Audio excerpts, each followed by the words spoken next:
Hello सांग मैंने जय जगन्नाथ। आज संध्या बेले रेडी ही टिके बाहरी पड़ते मार्केट आड़े। आज ओडिशा बंद थी संध्या बेले टिके दुकान खोलुला। आउ कहीं ओडिशा बंद था आपण मानक तो समस्त को जना अच्छे। अच्छा आपण मान पाखे मोर गोटे क्वेश्चन अच्छी जो मैंने जानते टिके उत्तर देवे। गोटे झील सुरक्षित कौटी आ गोटे झील ही जन्म हवा कौन भूल कि केते जे झील बड़ी पड़ुंट बास किसी जन को आम जानूँ किसी दिन स्टोरी दौचु तापर भूली जाऊँ बास आमे माने तो इतिकी करूछु। एबे सौम्याश्री सहित जहाँ भी सब चली सी मरी सारा जदि से बंची बेले एतिकी किसी भी समस्ते करते बोधे सी आम गहड़े आज थांते आम मान को छाड़ी जाई न थांते। सबकि तो सरी साराणी ना।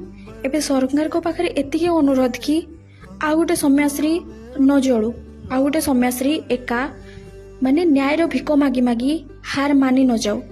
एतिकी तो सरकार करि पारिबे ना। किसी एमती पदक्षेप नियंतु कि आ गोटे सौम्याश्री केबे न जड़ू।